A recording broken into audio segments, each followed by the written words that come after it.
akhirnya pin AdSense yang selama ini ditunggu-tunggu datang juga. Nah, ada beberapa hal yang perlu teman-teman perhatikan ketika sudah dimonetisasi ya untuk channel YouTube-nya.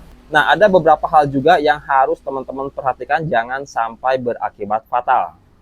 Oke, assalamualaikum warahmatullahi wabarakatuh. Balik lagi bersama channel saya di Cerita Iwan Toko Meca ya. Nah, pada kesempatan kali ini nih, saya akan sharing ya mengenai pin AdSense yang mungkin selama ini teman-teman pasti tunggu-tunggu juga ya, yang sudah monet ya. Kenapa sih kok pin AdSense ya belum diterima juga? Itu ada beberapa hal yang harus teman-teman perhatikan. Nah, sebelumnya mohon maaf ya kalau misalkan agak sedikit berisik meskipun sudah pakai mikrofon ya, karena ini di toko ya. Nah, saya sambil jaga toko aja mumpung saya ingat ya. Mudah-mudahan ini bermanfaat nih buat teman-teman yang lagi nungguin pin AdSense seperti ini guys.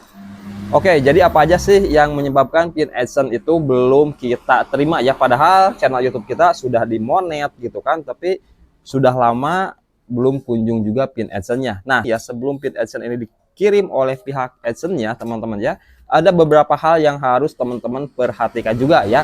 Di antaranya harus verifikasi identitas juga. Ketika verifikasi identitas, teman-temannya jangan sampai buram karena itu bisa gagal ya, bisa gagal verifikasi. Yang akhirnya untuk pin AdSense pun nggak bakalan dikirim.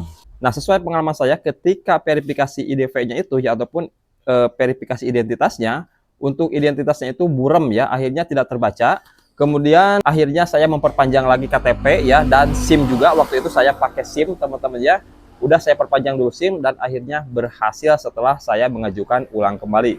Atau bisa juga nih ketika teman-teman sudah verifikasi identitas dengan benar ya, tapi pin AdSense itu belum dikirim juga. Bisa juga penyebabnya itu alamat teman-teman itu enggak sesuai, akhirnya tidak nyampe ke alamat teman-teman. Nah, sesuai pengalaman saya, untuk pengisian alamat di AdSense itu ada kekeliruan ya, akhirnya itu gagal teman-teman ya, dan saya mengajukan ulang kembali, saya edit lagi untuk alamatnya, dan untuk pengisian alamatnya ya enggak harus sesuai dengan KTP ya. Saya pun untuk pengisian alamat yang di AdSense-nya itu domisili toko saya seperti ini, dan saya ambil di kantor pos di wilayah setempat guys.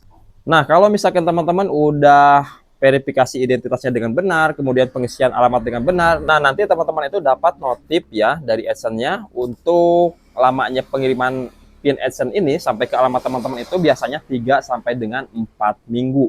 Nah, kalau saya ya, pengalaman saya teman-teman ya, dari tanggal 18 Maret kemarin, nah sekarang sampai dengan tanggal 28 ya, saya tungguin kurang lebih 1,5 bulan ya. Karena kalau misalkan pas 3 minggu atau 1 bulan langsung kita cari di kantor pos ya, takutnya belum datang, mendingan dilebihin aja waktunya selama 1 minggu dari tanggal yang sudah ditentukan. Nah, kemudian jangan sampai ya teman-teman itu nungguin petugas kantor pos nganterin pin AdSense ini ke alamat teman-teman. Mendingan teman-teman langsung aja datang ke kantor pos terdekat. Saya pun nggak panjang lebar ya, akhirnya saya langsung datang ke kantor pos terdekat dan saya tanyain. Nah, karena kantor pos di tempat saya lumayan besar juga ya, jadi untuk pin AdSense-nya itu dipisahin di gudang distribusi ya. Dan kemudian setelah saya tanyain ke petugasnya, dan akhirnya untuk pin AdSense-nya itu langsung ada guys. Nah, jadi buat teman-teman nih, kalau misalkan selama ini sudah 3 minggu ataupun 1 bulan lebih ya nungguin pin AdSense belum diterima juga, mendingan teman-teman langsung aja datang ke kantor posnya dan tanyain ke petugasnya guys. Mudah-mudahan informasi kali ini bermanfaat buat teman-teman semua. Oke, assalamualaikum warahmatullahi wabarakatuh. Tetap semangat guys.